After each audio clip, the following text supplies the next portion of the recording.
Video में हम grow app का इस्तेमाल करके कैसे म्यूचुअल फंड में इन्वेस्ट करते हैं, म्यूचुअल फंड वाले सेक्शन में इन सभी चीजों को देखकर क्या पता लगाया जाता है, आखिर इन सभी चीजों का यूज क्या होता है, ये सभी हम इस वीडियो में सीखेंगे। इस वीडियो को देखने के बाद आप ग्रो ऐप का इस्तेमाल करके म्यूचुअल फंड में कैसे इन्वेस्ट करते हैं इसके बारे में काफी कुछ सीख जाओगे। इससे पहले मैंने एक और वीडियो बनाई थी जिसमें मैंने ग्रो ऐप को चलाना सिखाया था और वो वीडियो आप लोगों को बहुत पसंद आई, जिसमें बहुत ही अच्छे अच्छे कमेंट्स आए आप लोगों के, जिसे देखकर मैं बहुत ही मोटिवेट हुआ और इसीलिए अब मैं आपके लिए ग्रो ऐप में म्यूचुअल फंड वाले सेक्शन को कैसे चलाते हैं ये सब बताऊंगा। तो सबसे पहले हम अपने ग्रो ऐप को खोल लेते हैं। अब यहाँ पर सबसे नीचे आप देख सकते हो स्टॉक्स और म्यूचुअल फंड लिखा है। स्टॉक्स वाला ये वाला पोर्शन तो मैं आपको पहले ही समझा चुका हूँ। अब हम बात करेंगे म्यूचुअल फंड वाले सेक्शन की। तो यहाँ पर मैं म्यूचुअल फंड पे क्लिक करता हूँ। अब यहाँ पर पूरा म्यूचुअल फंड का सेक्शन खुल गया है। सबसे ऊपर यहाँ पर देखो ये लिखा है पॉपुलर फंड्स। यहाँ पर हमें वो म्यूचुअल फंड दिखाता है जो लोगों में सबसे ज्यादा पॉपुलर है। जैसे कि यहाँ पर दिखा रहा है निबॉन इंडिया स्मॉल कैप फंड जिसने 51.8% पिछले 3 सालों में रिटर्न दिया है। ऐसे एक और दिखा रहा है आईसीआईसीआई प्रूडेंशियल कमोडिटीज फंड जिसका 53% पिछले 3 सालों में रिटर्न था। ऐसी पराग पारिक फ्लेक्सी कैप फंड जिसका 31% पिछले 3 सालों में रिटर्न था। ऐसी हमें ये और भी कुछ पॉपुलर फंड्स दिखा रहा है। अब इसके नीचे आप यहाँ पे देख सकते हो equity small cap, equity sectoral thematic या फिर इक्विटी फ्लेक्सी कैप। इन सब के बारे में हम अभी आगे वीडियो में जानेंगे। अब देखो यहाँ पर कोने में लिखा है ऑल म्यूचुअल फंड्स। अगर आप इस पे क्लिक करते हो ना तो आपके पास सभी म्यूचुअल फंड की लिस्ट खुल जाएगी। जैसे यहाँ पर आप स्क्रॉल करके देख सकते हो बहुत सारे हमें म्यूचुअल फंड्स दिखा रहा है। आप यहाँ से भी म्यूचुअल फंड को चुन सकते हो और इन सभी म्यूचुअल फंड का पिछले 3 साल का रिटर्न भी हमें साथ ही साथ दिखा रहा है। आप इस 3 साल को बदलकर 5 साल भी कर सकते हो। यहाँ पर हमें फिर 5 सालों का रिटर्न दिखा देगा। आप इसे 1 साल में भी कर सकते हो इस पे क्लिक करके।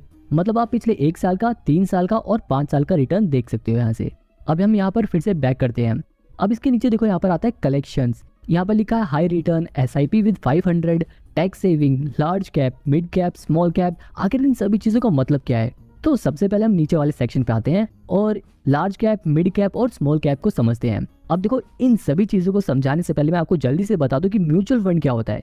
म्यूचुअल फंड में देखो क्या होता है, बहुत सारे लोग अपना थोड़ा थोड़ा पैसा फंड मैनेजर को देते हैं और ये फंड मैनेजर प्रोफेशनल लोग होते हैं। ये प्रोफेशनल्स हमारे पैसों को अलग अलग जगह पर लगाते हैं ताकि वो वहां से रिटर्न कमा सके और वही सब रिटर्न यहाँ पर लिखा रहता है। मतलब हमारे पैसों को इन लोगों ने अलग अलग जगह पर लगाया और उन्हीं पैसों से जो रिटर्न मिला वो यहाँ पे हमें दिखाया जाता है। तो भाई अब सवाल ये आता है कि आखिर ये अलग अलग जगह कौन सी होती है जहाँ पर फंड मैनेजर हमारे पैसों को लगाते हैं। तो देखो जो फंड मैनेजर होते हैं ना वो हमारे पैसों को इक्विटी में लगाते हैं, बॉन्ड में लगाते हैं, डेट में लगाते हैं। इक्विटी यानी कि वही शेयर मार्केट में लगाते हैं और डेट यानी कि वो हमारे पैसों को ब्याज पर देते हैं, यानी कि वो हमारे पैसों से ही पैसों को बना रहे हैं। और इसके बदले में फंड मैनेजर को क्या मिलता है? इसके बदले में फंड मैनेजर उस रिटर्न में से थोड़ी सी फीस अपनी ले लेता है। तो मतलब म्यूचुअल फंड में फायदा ये है कि अगर किसी को शेयर मार्केट के बारे में नहीं पता, उसको ये नहीं पता कि अपने पैसे कहाँ पर इन्वेस्ट करें कि उसका पैसा बढ़े, तो उन लोगों को म्यूचुअल फंड में इन्वेस्ट करना चाहिए। क्योंकि हमारा ये शेयर को ढूंढने का, कहाँ पे पैसे लगाने हैं, ये काम फंड मैनेजर करेंगे और भले से उसके बदले वो थोड़ी सी फीस ले लेते हैं लेकिन अच्छी जगह तो इन्वेस्ट करते हैं। तो ये तो बिल्कुल एक बेसिक था कि म्यूचुअल फंड होता क्या है। अब बात आती है कि आखिर ये लार्ज कैप, मिड कैप और स्मॉल कैप क्या था। तो जैसे कि मैंने आपको बताया कि फंड मैनेजर हमारे पैसे को इक्विटी में भी लगाते हैं। इक्विटी यानी कि कंपनियों के शेयर में भी लगाते हैं। तो स्मॉल कैप का मतलब ऐसी छोटी कंपनियां जिनका मार्केट कैप छोटा हो, यानी कि ऐसी छोटी कंपनियां जिनकी मार्केट में हिस्सेदारी कम हो। लार्ज कैप ऐसी कंपनियां होती है जिनका मार्केट में हिस्सेदारी बहुत ज्यादा होती है, जिनका मार्केट शेयर बहुत ही ज्यादा होता है। और मिड कैप में मीडियम साइज की कंपनीज आती हैं। मतलब कि small cap, mid cap, large cap, इन चीजों का पता ये लगाने के लिए किया जाता है कि कंपनी के पास कितना मार्केट है, कंपनी कितनी बड़ी है। अब जैसे अगर आप स्मॉल कैप में क्लिक करोगे ना तो ये हमें ऐसे म्यूचुअल फंड्स दिखाएगा जिसमें फंड मैनेजर ने छोटी कंपनियों के शेयर्स में इन्वेस्ट कर रखा है, यानी कि छोटी कंपनियों में इन्वेस्ट कर रखा है। अब देखो छोटी कंपनियों में पैसे लगाने का फायदा ये होता है कि छोटी कंपनियों में रिटर्न ज्यादा मिलता है, यानी कि छोटी कंपनियों के बड़े होने की संभावना ज्यादा होती है ना। जब छोटी कंपनी ग्रो होगी तो उसमें प्रॉफिट ज्यादा बनने के चांसेस रहते हैं। हालांकि छोटी कंपनी में दिक्कत भी यही होती है क्योंकि वो कंपनी छोटी है इसलिए उसमें रिस्क ज्यादा है। क्या पता वो कंपनी कंपटीशन में सरवाइव ना कर पाए, इसलिए छोटी कंपनियों में रिस्क ज्यादा होता है लेकिन उसमें प्रॉफिट की अपॉर्चुनिटी बहुत ज्यादा होती है, उसमें प्रॉफिट बनने के चांसेस बहुत ज्यादा होते हैं। अब देखो यहाँ पर आपको टेंशन लेने की जरूरत नहीं। जो हमारे फंड मैनेजर होते हैं वो इस काम में एक्सपर्ट होते हैं। वो अपने हिसाब से बेस्ट स्मॉल कैप कंपनियां चुनते हैं जिनके ग्रो होने के चांसेस बहुत ज्यादा होते हैं। अब जैसे यहाँ पर हमें क्वांट स्मॉल कैप फंड दिखा रहा है, इसमें नीचे देखो लिखा है ना इक्विटी स्मॉल कैप, यानी कि ये जो म्यूचुअल फंड है इसमें जो फंड मैनेजर होते हैं वो स्मॉल कैप कंपनियों में पैसा लगाते हैं। देखो नीचे लिखा भी हुआ है इक्विटी स्मॉल कैप। ऐसे Nippon India, ICICI prudential small cap fund, ऐसे बहुत सारे स्मॉल कैप फंड हमें दिखा रहे हैं। यानी कि जितने भी फंड्स हमें दिखा रहे हैं ये सभी छोटी कंपनियों में लगे हैं, जहां पर रिस्क तो है लेकिन प्रॉफिट की अपॉर्चुनिटी बहुत ज्यादा है। आप देखो ये जितनी भी स्मॉल कैप वाली म्यूचुअल फंड्स हैं उन सभी के रिटर्न 40% से ऊपर है। क्वांट स्मॉल कैप फंड ने तो 65% रिटर्न दिया है। और अगर हम इसका 5 साल का करके देखें तो हमें 5 साल का भी डाटा दिखा दे कि 5 साल में किसने कितना रिटर्न दिया है। अब मिड कैप में ऐसे क्लिक करके देखें तो मिड कैप में जो थोड़ी मीडियम साइज की कंपनियां होती हैं उस कंपनियों में फंड मैनेजर ने पैसे लगा रखे हैं। मतलब ये जो फंड्स हमें दिखा रहे हैं वो ऐसे फंड्स हैं जिसमें मिड कैप कंपनियों में पैसा लगा हुआ है। यहाँ पर आप देखो इन सभी के नीचे लिखा हुआ है mid cap mid cap mid cap, यानी कि मिड कैप कंपनियों में इनका पैसा लगा हुआ है। ऐसी लार्ज कैप में जितने फंड्स दिखा रहा है उन सभी में भी फंड मैनेजर ने बड़ी बड़ी कंपनियों में पैसा लगा रखा है। तो देखो बिल्कुल क्लियर बात यह है कि अगर आपको बड़ी कंपनियों में पैसा लगाना है तो आप लार्ज कैप वाले पे क्लिक करके लगाओगे, और अगर आपको छोटी कंपनियों पे लगाना है तो स्मॉल कैप पे लगाओगे। मतलब अगर आप रिस्क ले सकते हो और आपको हाई रिटर्न चाहिए तो आप स्मॉल कैप में लगा सकते हो, लेकिन आपको ज़्यादा रिस्क नहीं लेना, भले से पैसा थोड़ा कम रेट से बढ़े लेकिन उसमें रिस्क बिल्कुल ना हो, तो आप लार्ज कैप में लगाओगे। और अगर आपको बिल्कुल मॉडरेट चाहिए कि हाँ थोड़ा बहुत रिस्क भी चलेगा और रिटर्न भी थोड़ा ठीक ठाक चाहिए तो आप मिड कैप में लगा सकते हो। इसके अलावा इसके ऊपर लिखा है हाई रिटर्न। अब अगर आप हाई रिटर्न वाले पे क्लिक करोगे ना तो यहाँ पर जितने म्यूचुअल फंड्स हैं जिन्होंने सबसे ज्यादा रिटर्न दिया है वो हमें दिखाएगा। सबसे ऊपर देखो क्वांट स्मॉल कैप फंड जिसने 65.98% रिटर्न दिया है पिछले 3 सालों में। ऐसे इसके नीचे लिखा है आईसीआईसीआई प्रूडेंशियल कमोडिटीज फंड जिसने 53.27% रिटर्न दिया है। अब देखो यहाँ पर लिखा है स्मॉल कैप, यानी कि इस फंड का पैसा छोटी कंपनियों में लगा है। उसके नीचे लिखा है इक्विटी थीमेटिक। इक्विटी थीमेटिक का मतलब इसमें ना थीम के अकॉर्डिंग पैसा लगा हुआ है, यानी कि ऐसी कंपनियों में पैसा लगा हुआ है जिनकी थीम एक जैसी है, जो एक जैसी थीम पे काम करती हैं। इसके अलावा इन सभी के भी नीचे इक्विटी स्मॉल कैप ही लिखा है, यानी कि वही छोटी कंपनियों में इनका पैसा लगा हुआ है। इसके अलावा देखो यहाँ पे लिखा है इक्विटी सेक्टोरियल। इक्विटी सेक्टोरियल का मतलब ये है कि इस फंड का पैसा एक ही सेक्टर की कंपनियों में लगा हुआ है। मतलब कि एक ही सेक्टर कैसे, जैसे बहुत सारे सेक्टर होते हैं ना, finance sector, automobile sector, FMCG sector, तो ऐसे ही किसी पर्टिकुलर सेक्टर के ऊपर इनका पैसा लगा हुआ है। ऐसे देखो यहाँ पर लार्ज कैप का भी लिखा है, लार्ज कैप यानी कि इस फंड का पैसा बड़ी कंपनियों में लगा हुआ है। तो शायद अब आपको ये समझ आ गया होगा कि इनके नीचे जो चीजें लिखी हुई है इनका मतलब क्या है। तो हाई रिटर्न वाले में क्या था, वो सभी म्यूचुअल फंड जिन्होंने पिछले कुछ सालों में अच्छा खासा रिटर्न दिया है, पिछले कुछ सालों में सबसे ज्यादा रिटर्न दिया है, वो हमें यहाँ पे दिखाता है। अब इसके अलावा देखो यहाँ पे लिखा है टैक्स सेविंग। अब ये टैक्स सेविंग क्या है, टैक्स सेविंग वाले पे अगर आप क्लिक करोगे तो यहाँ पे हमें वो ऐसे म्यूचुअल फंड्स दिखा देगा जिसमें अगर आप अपना पैसा लगाते हो तो आपको टैक्स में थोड़ी राहत मिलेगी। ये जो यहाँ पे लिखा है ना इक्विटी ELSS, ELSS का मतलब होता है इक्विटी लिंक्ड सेविंग स्कीम, यानी कि अगर आपको सरल भाषा में बताऊं तो अगर आप इस फंड में पैसा लगाते हो तो आपको टैक्स में राहत मिलेगी। अब इसके बारे में अगर आपको और डिटेल में जाना तो आप मेरे को कमेंट में बता देना। फिलहाल अभी इतना ध्यान रखो कि यहाँ पर हमें वो म्यूचुअल फंड्स दिखाते हैं जिनमें पैसा लगाने से आप जब टैक्स भरोगे तो आपको थोड़ी छूट मिल जाएगी। अब इसके अलावा यहाँ पर एक बचा है SIP विद 500। अगर आप इस पे क्लिक करोगे तो यहाँ पर हमें ऐसी म्यूचुअल फंड्स दिखा देगा जहाँ पर आप 500 रुपए से भी अपनी SIP स्टार्ट कर सकते हो। SIP मतलब सिस्टमैटिक इन्वेस्टमेंट प्लान, मतलब कि आप 500 रुपए से इन म्यूचुअल फंड में इन्वेस्टमेंट चालू कर सकते हो। अब वापस ऊपर जाते हैं और यहाँ पे जो लिखा था इक्विटी स्मॉल कैप या फिर इक्विटी सेक्टोरियल और थीमेटिक, अब शायद ये आपको समझ आ गया होगा। अब जैसे अगर मेरे को Nippon India small cap fund के बारे में थोड़ा और जानना है तो मैं क्या करूँगा, इस पे क्लिक करूंगा और इसके बारे में मेरे को सारी डिटेल्स दिखा देगा। अब जैसे यहाँ पर दिखा रहा है कि पिछले 3 सालों में 51.8% इसने रिटर्न दिया है। मतलब कि अगर आपने 100 रुपये लगाए होते तो वो आपके पैसे 151 रुपये हो जाते। ऐसे अगर हम इसको पिछले 5 सालों का अगर एवरेज देखा जाए तो लगभग 19% ही इसने रिटर्न दिया है। ऐसे अगर हम इसको पिछले 1 साल का रिटर्न करके देखें तो पिछले 1 साल में इसने 30% का रिटर्न दिया है। ऐसे ही आप यहाँ पर इसकी सारी परफॉर्मेंस को देख सकते हो। अब इसके नीचे हम थोड़ा और आते हैं, यहाँ पर देखो रेटिंग लिखा हुआ है, यानी कि इस फंड को 5 में से 4 की रेटिंग मिली हुई है। इसके नीचे लिखा हुआ फंड साइज, जिसमें हमें दिखा रहा है 26,293 करोड़ का इसका फंड साइज है। इसके अलावा हम मिनिमम 100 रुपए से भी अपनी SIP स्टार्ट कर सकते हैं, यानी कि हम हर महीने 100 रुपए इन्वेस्ट करके भी म्यूचुअल फंड में इन्वेस्ट करना स्टार्ट कर सकते हैं। और इसके ऊपर यहाँ पर NAV 110 रुपये जो लिखा हुआ है, ये हमें आज करंटली इसका प्राइस क्या है वो दिखा रहा है। यहाँ पे अगर आप करंटली करके देखो तो ये हमें आज यहाँ पे दिखा रहा है 24 तारीख को इसकी करंट वैल्यू 110 रुपये 20 पैसे है। अब इसके नीचे आता है सबसे इंटरेस्टिंग चीज, रिटर्न कैलकुलेटर, और ये फीचर मेरा सबसे फेवरेट है। यहाँ पर अगर आप इस पर क्लिक करोगे तो यहाँ पे देखो लिखा है मंथली SIP और वन टाइम वाले में देखो यहाँ पे लिखा है 20,000 रुपये। मतलब अगर आप एक बार में 20,000 रुपये इस म्यूचुअल फंड में लगा देते तो 1 साल में आपके वो 20,000 रुपये 25,860 रुपये हो जाते, यानी कि लगभग 29% वो पैसे आपके बढ़ गए होते। अगर आप 3 साल पहले इसमें 20,000 रुपये लगाते तो आपके वो पैसे लगभग 70,000 रुपये हो गए होते। इसी तरह अगर आप 5 साल का करके देखो, अगर आप 5 साल पहले 20,000 रुपये लगाते तो आपके वो 20,000 रुपये 48,150 रुपये आज के टाइम पे होते, है ना इंटरेस्टिंग। अब देखो इसके बगल में है मंथली SIP। अगर किसी के पास इकट्ठे पैसे नहीं है लगाने के लिए और वो हर महीने थोड़े थोड़े पैसे लगाना चाहता है तो वो मंथली SIP कर सकता है। और यहाँ पर हम मंथली SIP का रिटर्न कैलकुलेट करेंगे। मान लो आप 3 साल पहले हर महीने 10,000 रुपये इस म्यूचुअल फंड में SIP के जरिए इन्वेस्ट करते तो आपके वो पैसे कितने बढ़ जाते वो हमें यहाँ पे नीचे दिखा रहा है। आप टोटल 3,60,000 रुपये लगा देते अगर आप 10,000 रुपये 3 साल तक लगाते, और आपके वो 3 लाख रुपये 5,54,000 रुपये हो गए होते, यानी कि लगभग 54% आपके वो पैसे बढ़ गए होते। अब देखो ज़्यादातर लोग ऐसे भी हैं जो हर महीने 10,000 रुपये इन्वेस्ट नहीं कर सकते। अब मान लो अगर आप सिर्फ 1,000 रुपये करके देखो, या फिर चलो 500 ही करके देख लेते हैं, तो अगर आप 500 रुपये भी 3 साल तक बचा कर इस म्यूचुअल फंड में लगाते तो आप टोटल 18,000 रुपये सेव कर लेते। 18,000 रुपये लगा चुके होते और आपके वो 18,000 रुपये लगभग 28,000 रुपये हो गए होते, यानी कि 54% बढ़ गए होते। अब देखो आपको मंथली SIP करनी चाहिए या वन टाइम SIP करनी चाहिए, ये टोटली आप पर डिपेंड करता है। अब देखो इसके नीचे लिखा है होल्डिंग्स।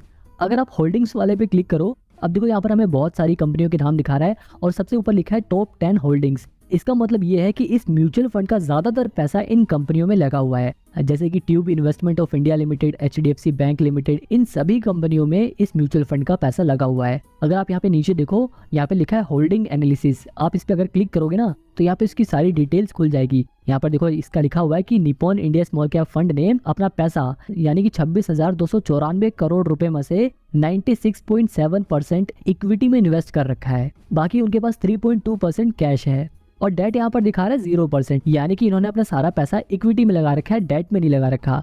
अब देखो इसके नीचे लिखा है इक्विटी सेक्टर एलोकेशन, यानी कि जो 96.7% वाला हिस्सा था आखिर उसमें कहाँ कहाँ पैसे लगा रखे हैं, किन किन सेक्टर में पैसे लगा रखे हैं, उसकी डिटेल्स हमें यहाँ पे नीचे दे रखी है। ये जो 96.7% मतलब कि लगभग 25,500 करोड़ रुपए इन्होंने किन किन सेक्टर्स में लगा रखे हैं उसकी सारी डिटेल्स हमें यहाँ पर दे रखी है। अब जैसे इन्होंने देखो यहाँ पे लिखा है, ये जो ब्लू वाला पोर्शन है ये कैपिटल गुड्स में 17%, सबसे ज्यादा इन्होंने पैसा अपना कैपिटल गुड्स में इन्वेस्ट कर रखा है। इसके अलावा इन्होंने केमिकल्स में भी 10% इन्वेस्ट कर रखा है।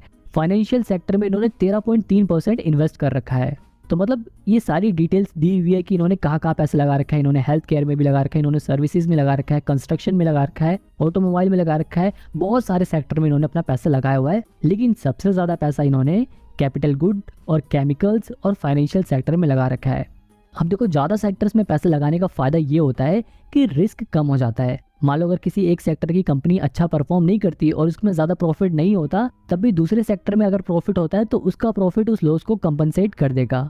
अब इसके नीचे लिखा है एडवांस रेशियो। यहाँ पर हमें कुछ एडवांस रेशियो दी हुई जिन्हें देखकर म्यूचुअल फंड को एनालाइज किया जाता है कि वो अच्छा है या नहीं। अब देखो अगर मैं आपको ये एडवांस एनालिसिस अभी सिखाऊंगा इस वीडियो में तो ये अलग से 10-15 मिनट ले लेगा और ये वीडियो बहुत ही बड़ी हो जाएगी, इसलिए मैं इस टॉपिक को किसी और वीडियो में कवर करूंगा। अगर आपको इसके ऊपर भी वीडियो चाहिए होगी तो आप मेरे को कमेंट में बता देना, मैं इसके लिए अलग वीडियो बना दूंगा। अभी हम बैक करते हैं और अब इस होल्डिंग के बाद यहाँ पर है रिटर्न एंड रैंकिंग। अगर हम इस पर क्लिक करें, पिछले 5 साल में, 3 साल में, 1 साल में जो इस फंड की रिटर्न परसेंटेज है वो हमें यहाँ पर दिखा रहा है, यानी कि पिछले 5 सालों में 19.2% इस फंड ने रिटर्न दिया है। पिछले 3 सालों में लगभग 50% का रिटर्न इसने दिया है, मतलब 50% पैसे बढ़ गए हैं। ऐसे इसके नीचे कैटेगरी की एवरेज परसेंटेज भी दी हुई है, जैसे यहाँ पर 14.2%, 43%, 18%। इस कैटेगरी की यानी कि इक्विटी स्मॉल कैप जो फंड्स होते हैं उनकी एवरेज ग्रोथ कितनी रही है और इसकी ग्रोथ कितनी रही है। तो देखो सिंपल सा मतलब ये है कि इस कैटेगरी के जो फंड होते हैं वो पिछले 5 सालों में 14% का रिटर्न देते हैं, लेकिन इस फंड ने 19% का रिटर्न दिया है। ऐसे 1 साल में देखो तो यहाँ पे दिखा रहा है इस कैटेगरी के जो फंड होते हैं वो 18% का रिटर्न दिया है एवरेज, लेकिन इस फंड ने 29.3% का रिटर्न दिया है। आई होप अब आपको ये समझ आ गया होगा। इसके अलावा देखो यहाँ पे लिखा है रैंक इन कैटेगरी। यहाँ पर इस फंड को इनकी कैटेगरी के हिसाब से रैंकिंग भी दी हुई है कि पिछले 1 साल में इसकी रैंकिंग 3 की रही है, लेकिन अगर पिछले 3 सालों का रिटर्न देखा जाए तो इस फंड को 2 की रैंकिंग मिली हुई है। अब रिटर्न एंड रैंकिंग आपको क्लियर हो गया होगा। इसके बाद आता है सिमिलर फंड्स।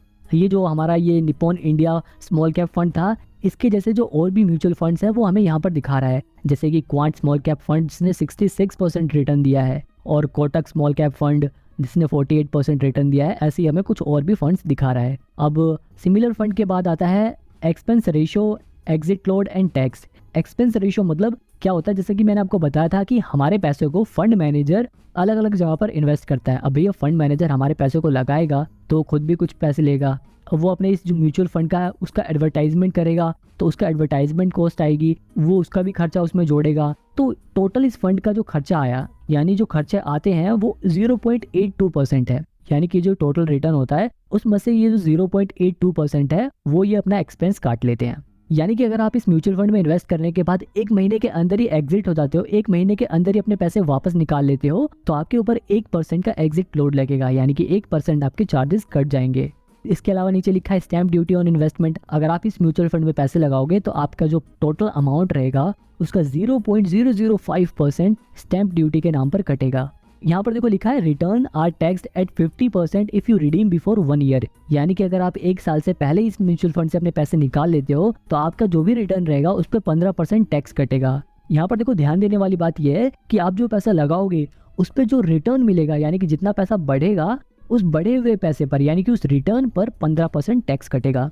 अब इसके नीचे देखो एक और बात लिखी है कि after 1 year you are required to pay LTCG, यानी कि long term capital gain tax आपको 10% पे करना पड़ेगा।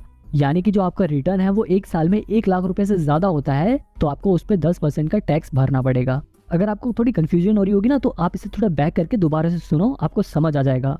अगर आप इस पे क्लिक करोगे तो यहाँ पर उन फंड मैनेजर्स के नाम दिखा देगा जो आपके पैसे को अलग अलग जगह पर इन्वेस्ट कर रहे हैं। जैसे यहाँ पर दिखा रहा है समीर रच। अगर आप इनकी व्यू डिटेल पे क्लिक करोगे तो यहाँ पर दिखा रहा है कि जो समीर रच हैं, यानी कि जो फंड मैनेजर हैं यहाँ के, उनकी एजुकेशन क्वालिफिकेशन क्या है। जैसे कि यहाँ पर दिखा रहा है कि जो मिस्टर रच हैं उन्होंने BCom ऑनर्स कर रखी है VG वाजे कॉलेज मुंबई से, और इनको इस निपॉन इंडिया म्यूचुअल फंड में काम करने से पहले हिंदुजा फाइनेंस, MK रिसर्च जैसी कंपनियों में काम करने का एक्सपीरियंस है। ऐसे ही ये 3 फंड मैनेजर्स के नाम दिखा रहा है जिनकी एजुकेशन क्वालिफिकेशन और उनका एक्सपीरियंस को आप यहाँ से देख सकते हो। अब देखो इसके नीचे लिखा है fund house and investment objective. Fund house मतलब ऑर्गेनाइजेशन। ये हमारे देश के 6ठे नंबर पर आने वाली म्यूचुअल फंड ऑर्गेनाइजेशन है जिसके पास टोटल 2,77,915 करोड़ की असेट है। मतलब इन्होंने टोटल इतना सारा पैसा फंड्स में इन्वेस्ट कर रखा है। और ये जो ऑर्गेनाइजेशन है निपॉन इंडिया म्यूचुअल फंड, ये कब बनी थी, यहाँ पे वो डेट भी लिखी हुई है कि 30 जून 1995 को ये इनकॉर्पोरेट हुई थी। अब देखो ये निपॉन इंडिया म्यूचुअल फंड तो एक ऑर्गेनाइजेशन है, और ये जो Nippon India small cap fund direct growth है ये एक स्कीम है, ये एक फंड है। यानी कि ये ऑर्गेनाइजेशन है और ये एक फंड है, यानी कि एक तरह से उनकी कैटेगरी है जिसमें वो पैसा लगाते हैं। अब इसके नीचे यहाँ पर इनका इन्वेस्टमेंट ऑब्जेक्टिव भी लिखा है कि ये जो Nippon India small cap fund scheme है, इनका ऑब्जेक्टिव ये है कि ये ऐसी छोटी छोटी कंपनियों में पैसा लगाएं जहां पर ये लॉन्ग टर्म में ज्यादा रिटर्न दे सके। अब इसके बाद आता है other plans in the same fund. अगर आप इस पे क्लिक करोगे तो यहाँ पर दिखा रहा है कि ये जो Nippon India mutual fund organisation है ये और कौन कौन से फंड चलाती है। तो यहाँ पर देखो Nippon India small cap fund, direct bonus, IDCW, ये इनके और भी कुछ फंड्स हैं जिनमें हम पैसा लगा सकते हैं। तो यहाँ पर ये सारी चीज़ें हमने कवर कर ली। ये बहुत सारी चीज़ें थी जिन्हें कवर करने में काफ़ी टाइम भी लग गया। इसके अलावा देखो यहाँ पर ये ऊपर छोटा सा लिखा हुआ ना वेरी हाई रिस्क, मतलब जैसा कि मैंने आपको बताया था कि छोटी कंपनियों में अगर पैसा लगाए तो वहाँ पर रिस्क भी ज़्यादा होगा। तो यहाँ पर उन्होंने वो पहले ही लिखा हुआ है कि अगर आप इस फंड में अपना पैसा लगाते हो तो यहाँ पर रिस्क ज़्यादा रहेगा। अब वापस बैक करते हैं। अब ये सब तो हमने कवर ही कर लिया है। अब इसके नीचे लिखा है क्विक एक्सेस। अगर आप किसी और ऐप में म्यूचुअल फंड में इन्वेस्ट करते हो तो आप उस म्यूचुअल फंड को यहाँ पर भी मैनेज कर सकते हो इस इम्पोर्ट फंड वाले पे क्लिक करके। तो यहाँ पर आप अपना नंबर डालोगे तो आपने अपने नंबर से जो भी म्यूचुअल फंड होल्ड कर रखे होगे, यानी कि अपने दूसरे प्लेटफॉर्म पे जितने भी म्यूचुअल फंड खरीदोगे वो यहाँ पर आपको दिखा देगा, आप उसे यहाँ पर इंपोर्ट कर सकते हो। अब इसके बगल में है NFO लाइव। यहाँ पे क्या होता है, जब कोई पहली बार नया म्यूचुअल फंड आता है और उसमें लोग पहली बार अपने पैसे लगाते हैं तो वो इस NFO लाइव वाले सेक्शन में दिखाता है। अगर आप इस पे क्लिक करोगे तो यहाँ पर जितने नए म्यूचुअल फंड अभी आए हैं वो सभी हमें यहाँ पर दिखा रहा है। उनकी लॉन्च डेट यहाँ पे हमें दिखा रहा है और उनकी क्लोजिंग डेट कब है ये भी हमें बता रहा है। अगर आप इन पे क्लिक करके देखोगे तो इसके बारे में सारी डिटेल्स आपको दिखा देगा कि इस फंड हाउस का ऑब्जेक्टिव क्या है, इसमें मिनिमम इन्वेस्टमेंट कितनी चाहिए, इसके अंदर एग्जिट लोड और टैक्स इम्प्लीकेशंस क्या होंगी, वो सभी डिटेल यहाँ पर आपको दिखा देगा। अगर आप यहाँ पर एक बार में पैसे लगाकर इन्वेस्ट करना चाहते हैं तो 1 टाइम पे क्लिक करना होगा, और अगर आप मंथली पैसे इसमें इन्वेस्ट करना चाहते हैं तो आपको स्टार्ट SIP पे क्लिक करना पड़ेगा। तो अभी हम बैक कर देते हैं। इसके अलावा इसके बगल में कंपेयर का ऑप्शन दिया हुआ है। ये काफी यूजफुल ऑप्शन है क्योंकि आप इसकी मदद से 2 म्यूचुअल फंड को आपस में कंपेयर कर सकते हो। अब जैसे यहाँ पे नीचे आपको दिखा रहा है ना ICICI प्रूडेंशियल कमोडिटीज फंड और Nippon India small cap fund दिखा रहा है ना, अगर हमें इन दोनों को मान लो कंपेयर करना है तो हम इस पे क्लिक करेंगे कंपेयर वाले ऑप्शन पे, और यहाँ पर हमें एड अ फंड वाले पे क्लिक करना होगा और यहाँ पर हमें उस फंड का नाम डालना पड़ेगा। जैसे मैं यहाँ पे डाल देता हूँ ICICI प्रूडेंशियल कमोडिटीज फंड, ये दिखा रहा है सबसे ऊपर। मैंने इस पे क्लिक कर दिया। अब इसके बगल में मेरे को दूसरा म्यूचुअल फंड ऐड करना पड़ेगा, जैसे मैं यहाँ पे डाल देता हूँ Nippon India small cap fund, ये सबसे ऊपर दिखा रहा है। मैंने इस पे क्लिक कर दिया। अब ये इन दोनों म्यूचुअल फंड का डिटेल कंपैरिजन करेगा, जिसमें उनके रिटर्न्स को, उनके रिस्क को, उनकी रेटिंग्स को, सबको एनालाइज करेगा। अब अगर आप नीचे स्क्रॉल करोगे तो यहाँ पे फंड डिटेल्स दिखा रहा है। अगर आप इस पे क्लिक करोगे तो पिछले 1 साल के डाटा के ऊपर ये इसने कंपैरिजन किया है। यहाँ पे देखो ये रिस्क बता रहा है कि ICICI प्रूडेंशियल में हाई रिस्क है, लेकिन Nippon India small cap fund में ज्यादा रिस्क है, क्योंकि वो स्मॉल कैप फंड है। हालांकि रेटिंग यहाँ पे सिर्फ निप्पॉन इंडिया की दिखा रहा है, ICICI की नहीं दिखा रहा। इसके अलावा आप दोनों ही म्यूचुअल फंड में मिनिमम 100 रुपए से अपनी SIP स्टार्ट कर सकते हो। एक्सपेंस रेशियो की बात करें तो ICICI प्रूडेंशियल फंड में एक्सपेंस रेशियो ज्यादा है, जबकि Nippon India small cap fund में कम है। इसके अलावा दोनों की करंट वैल्यू भी हमें यहाँ पे दिखा रहा है। ये फंड कब से स्टार्ट हुआ था ये भी हमें यहाँ पे बता रहा है, और दोनों के एग्जिट लोड पे कितने चार्जेस लगेंगे वो भी हमें बता रहा है। जैसे ICICI प्रूडेंशियल में 1% लगेगा अगर आप 3 महीने के अंदर अंदर इसे रिडीम करते हो। इसके अलावा निप्पॉन इंडिया में भी आपको 1% चार्ज देना पड़ेगा, लेकिन इनका जो टाइम पीरियड है वो 1 महीने का दे रखा है इन्होंने। इसके अलावा अगर दोनों के 1 साल के रिटर्न को कैलकुलेट किया जाए तो Nippon India small cap fund ने ज्यादा रिटर्न दिया है, और अगर 3 साल के रिटर्न को कैलकुलेट किया जाए तो ऑलमोस्ट दोनों ने ही बराबर रिटर्न दिए हैं। हालांकि 5 साल में ICICI प्रूडेंशियल का डाटा नहीं है, बस निप्पॉन इंडिया का दिखा रहा है यहाँ पे 20%। यहाँ पे देखो सबसे नीचे लिखा है सिंस इंसेप्शन, यानी कि जब से ये म्यूचुअल फंड आए हैं तब से इन्होंने अब तक टोटल कितना रिटर्न दिया है। यहाँ पे ये दिखा रहा है कि ICICI प्रूडेंशियल ने अब तक 34% रिटर्न दिया है, जबकि निप्पॉन इंडिया ने 25% रिटर्न दिया है। अगर दोनों की प्रोज एंड कॉन्स के बारे में बात करें तो यहाँ पर इन दोनों ही म्यूचुअल फंड के फायदे और नुकसान दोनों ही बताए गए हैं। अब आप इन्हें पढ़ सकते हो। इसके अलावा टॉप होल्डिंग में इन दोनों ही म्यूचुअल फंड ने अपना ज्यादातर पैसा कहाँ पर लगा रखा है वो हमें यहाँ पे बता रखा है। अब इसके अलावा नीचे एक आ रहा है फंड मैनेजर वाला ऑप्शन। इसके अंदर हमें इन दोनों ही म्यूचुअल फंड में जो फंड मैनेजर्स हैं, जो इन्वेस्टर्स के पैसे को इन्वेस्ट कर रहे हैं, उनके नाम यहाँ पर दिए हुए हैं। जैसे ICICI प्रूडेंशियल में ललित कुमार ने लगाया है, जबकि निप्पॉन इंडिया में मिस्टर समीर रच ने लगाए हुए हैं। उनकी एजुकेशन क्वालिफिकेशन क्या है, उनका एक्सपीरियंस, सब कुछ यहाँ पर दिया हुआ है। अब इसके बाद नीचे आता है अबाउट फंड। यहाँ पे फंड के बारे में बेसिक डिटेल्स आपको मिल जाएंगी। अब अबाउट फंड के नीचे आता है पॉपुलर कंपैरिजन। जैसे हमने ICICI प्रूडेंशियल कमोडिटीज फंड और निप्पॉन इंडिया का भी कंपैरिजन किया है, ऐसे ही मोती ओसवाल मल्टी कैप और SBI फ्लेक्सी कैप का भी लोग कंपैरिजन करते हैं। अगर आप इनका भी कंपैरिजन देखना चाहते हैं तो बस आपको इस पे क्लिक करना होगा, और ये यहाँ पर अपने आप ही इन म्यूचुअल फंड का भी कंपैरिजन खुल जाएगा, जिनका कंपैरिजन आप देख सकते हो। अब मैं यहाँ पे फिलहाल बैक कर देता हूँ, क्योंकि मेरे को सिर्फ आपको ये दिखाना था कि कैसे यूज होता है। अब देखो कंपेयर वाले के बाद में आता है SIP कैलकुलेटर। अब SIP कैलकुलेटर तो मैंने आपको ऊपर भी बताया था, वही सेम कैलकुलेटर आपको इसके अंदर भी मिल जाएगा। यहाँ पर आप अमाउंट डालो कि आप कितने रुपए इन्वेस्ट करना चाहते हो। मान लो अगर अभी अभी कोई आदमी रिटायर हुआ है और वो अपने 10 लाख रुपए को म्यूचुअल फंड में लगाना चाहता है, जहाँ पर उसे उम्मीद है कि उसे कम से कम 12% का रिटर्न तो मिल ही जाएगा, और वो अपने इस पैसे को अगले 10 सालों के लिए लगाना चाहता है, तो यहाँ पर हम उसके रिटर्न को कैलकुलेट कर सकते हैं। जैसे यहाँ पर उसने 10 लाख रुपए लगाए तो वो अपने 10 लाख रुपए से लगभग 21 लाख रुपए कमा लेगा, यानी कि उसके जो 10 लाख रुपए थे वो ऑलमोस्ट 31 लाख रुपए हो जाएंगे। तो मतलब आप यहाँ पर अपनी मर्जी से कोई सा भी अमाउंट डालकर ये पता लगा सकते हो कि वो रिटर्न कितना हो सकता है।